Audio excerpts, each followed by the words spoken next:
Greetings to all.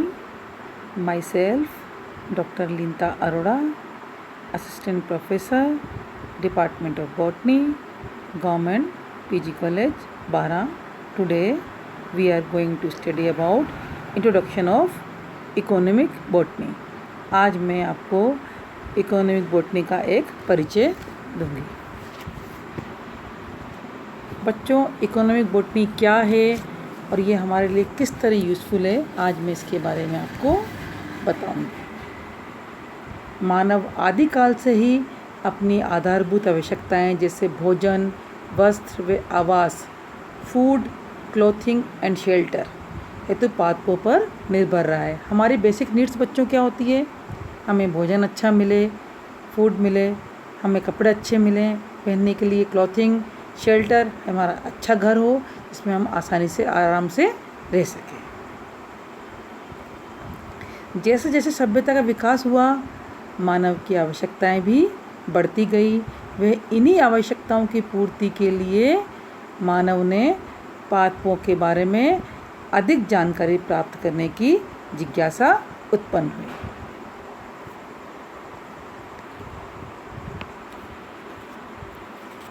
इसके परिणाम स्वरूप अधिकाधिक जन कल्याणकारी उपयोगों की खोज की गई तथा आज मानव अपनी आधारभूत आवश्यकताओं जैसे भोजन, वस्त्र, आवास के साथ साथ रेशों, औषधियों, मादक पेय पदार्थों, तेल, गोंद, रंजक आदि अनेक उत्पादों की प्राप्ति के लिए पादपों पर प्रत्यक्ष रूप से निर्भर है। अब हम इसकी डेफिनेशन बोलते हैं। What is economic botany? Definition of economic botany, आर्थिक वनस्पति विज्ञान किसे कहते हैं? वनस्पति विज्ञान की वह शाखा जिसके अंतर्गत आर्थिक दृष्टि से उपयोगी पादपों व उनके पादप उत्पादों का अध्ययन किया जाता है, उसे हम आर्थिक वनस्पति विज्ञान कहते हैं। A division of botany that deals with the utilization of plants. किसे कहते हैं आर्थिक वनस्पति विज्ञान? वनस्पति विज्ञान की वह शाखा जिसके अंतर्गत आर्थिक दृष्टि से उपयोगी पादपों व पादप उत्पादों का अध्ययन किया जाता है, उसे आर्थिक वनस्पति विज्ञान कहते हैं। A.F. हिल नामक साइंटिस्ट ने इकोनॉमिक बॉटनी पुस्तक में प्राप्त उत्पादों के आधार पर आर्थिक महत्व के पादपों को 4 वर्गों में विभाजित किया।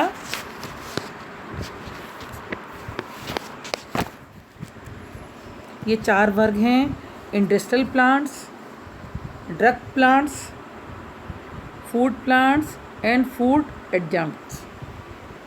सबसे पहले हम आते हैं इंडस्ट्रियल प्लांट्स।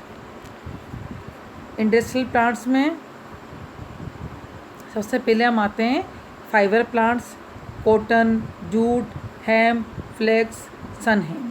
ये सब क्या हैं? फाइबर प्लांट्स हैं जिससे हमें रेशे प्राप्त होते हैं। फिर हम आते हैं टिम्बर प्लांट्स पे।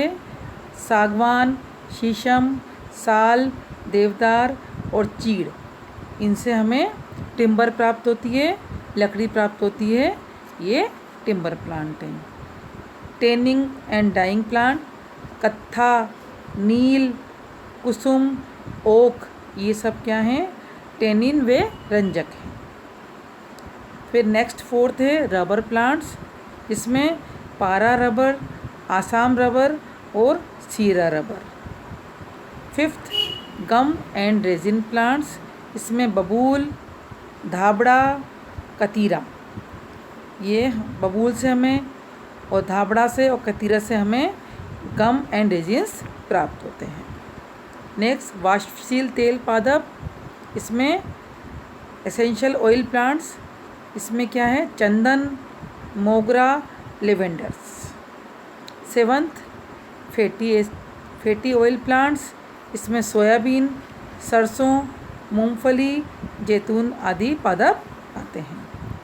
8th शुगर प्लांट्स, इसमें गन्ना, चुकंदर और पाम शुगर, खजूर।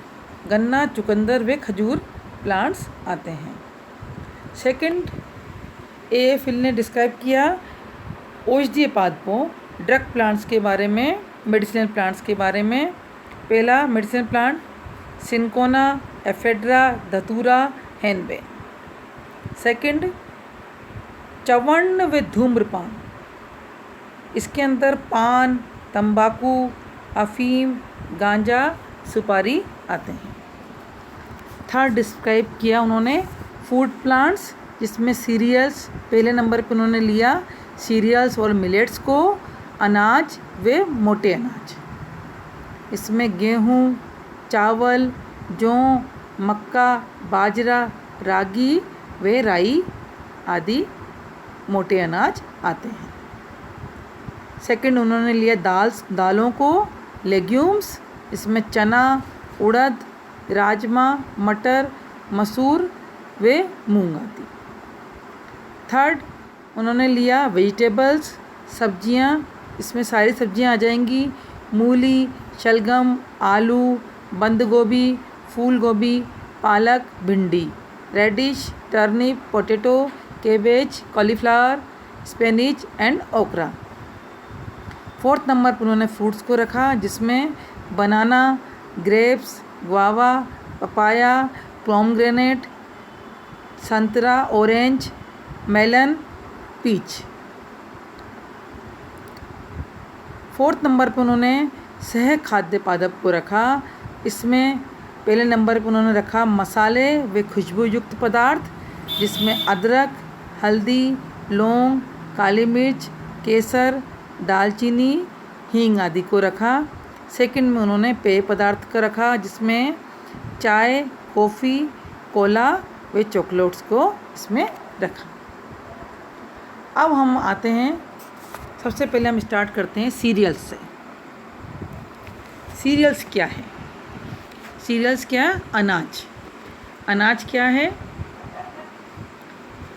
Serials, a cereal is any grass that is grown for its grain. The word cereal come from seed, the Roman goddess of farming. खाद्य पदार्थों में अनाज का सबसे इम्पोर्टेंट स्थान है, क्योंकि हम क्या है, जो भी भोजन के रूप में लेते हैं उसमें अनाज का 50% भाग अनाज के रूप में होता है। विश्व की संपूर्ण मानव जनसंख्या अपने भोजन हेतु अनाज पर आश्रित है। किसी भी राष्ट्र की आर्थिक स्थिति उस देश के अनाज उपलब्धता पर निर्भर करती है।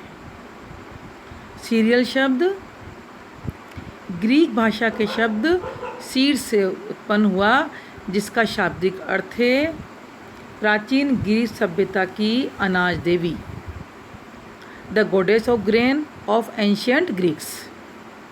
प्राचीन ग्रीक सभ्यता की अनाज देवी।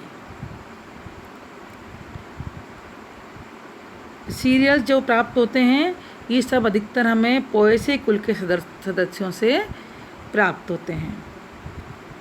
पोएसी कुल के सदस्य जो हैं ये एक वार्षिक घास है और ये धान्य फसलों के अंतर्गत आते हैं। इस कुल के सदस्यों के फल को क्या बोलते हैं? कैरियोप्सिस कहते हैं। कैरियोप्सिस ही अनाज दाने सीरियल्स ग्रेन कहलाते हैं। पोएसी कुल के जितने भी सदस्य होते हैं सब एक बीजपत्री होते हैं, मोनोकोटिलियंस होते हैं।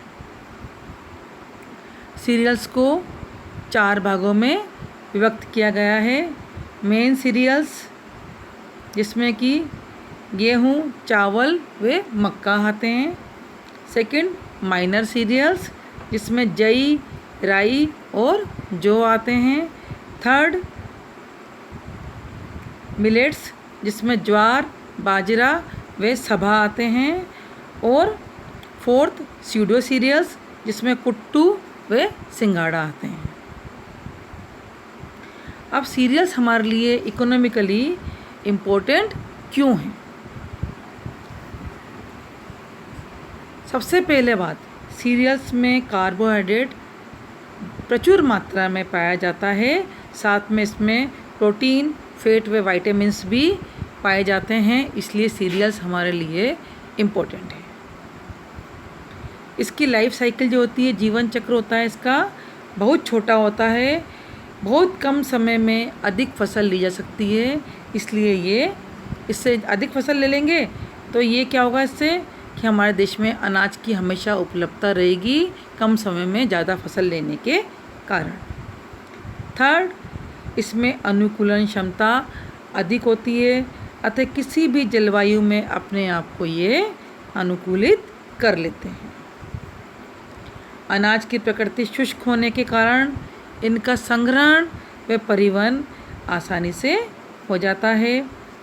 पकाने में आसान होते हैं, ये कुकिंग इसकी आसानी से इजीली हो जाती है इसकी। विश्व के सभी स्थानों पर इसकी खेती आसानी से की जा सकती है, इसलिए सीरियल्स हमारे लिए इकोनॉमिकली बहुत अधिक यूज़फुल है। Thank you.